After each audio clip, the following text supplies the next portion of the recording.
Hey, I'm Skylar Pond. I'm a sports medicine chiropractor. I'm the owner of Excellence Chiropractic here. Friends of mine at the Old Country Barbell Club at the Morgan Junction CrossFit have asked me to do a little demonstration video to help people open up their quads, IT bands, and avoid knee pain when they're starting to get strong beginning a barbell program.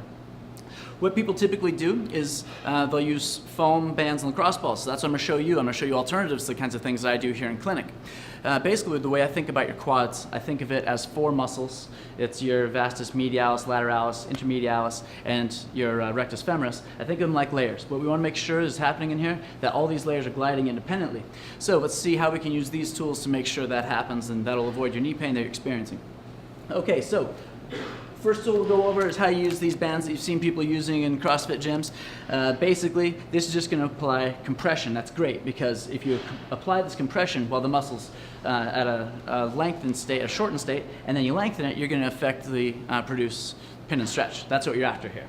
So you can do this in any capacity you want, as long as you get this on good and tight in a relaxed position with your knee extended, and then you put it through a flexed position. Then you're going to get those layers gliding past each other while they're pinched in place, and that will create the release that you want.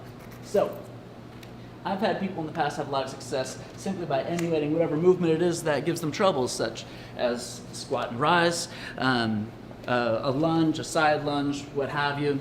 One thing that's would be a good idea to try out if you haven't tried it yet and you're experiencing this kind of knee pain is to try a duck walk. So all that is bringing your knee into full end range flexion with your body weight on top of it. You could band up one or both knees, walk around for 10-20 seconds, pop this off before it constricts any blood flow. All right, so let's have a look at how to use the pull-up bands and the foam roller to get a pin and stretch happening too. So one thing you can do, like you've seen lots of people do with the foam roller, they climb on, they just kind of roll around until it hurts. If you want that to be more therapeutic, once you find that place that's sticky, you work through a range of motion, and that's going to get those elements gliding like we're trying to do. Okay? If you want to get that to be a little bit more therapeutic still, put an element of contract relax on that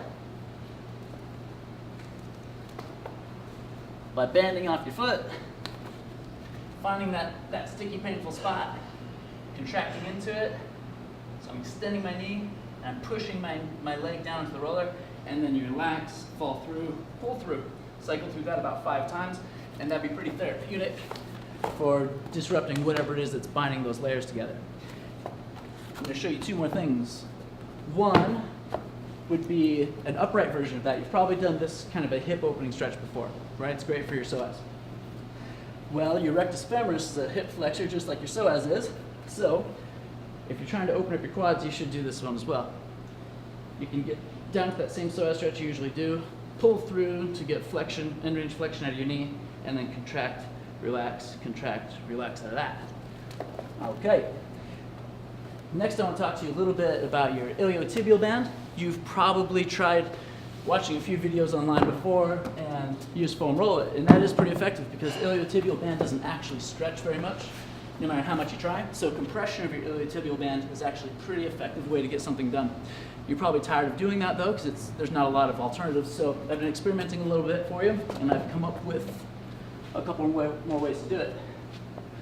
One is to do a windmill and then just apply the pressure directly on your tensor fascia lata and iliotibial band while you do a windmill. You use large ball, small ball, it doesn't really matter. But the contact point we're looking at is right between your tibia and your iliac crest. Just like with the foam roller, you're just going to find the place that's giving you pain problems. Get pressure on that, camp out there, and then the windmill. You point your toe away from the wall, get your arm up, drive your hip back into the side, and you come down your body. And now I've got this ball pressed right into my iliotibial band, or my tensor fascia lata, depending on where I started, and then I'm just going to rock back and forth on it. Now I've got a bit of a cross fiber friction happening on that tissue. This is a great shoulder stability move, and it's different from a foam roller. A foam roller is always just going with the grain of the material. This is a cross fiber friction, so it can get a different therapeutic effect.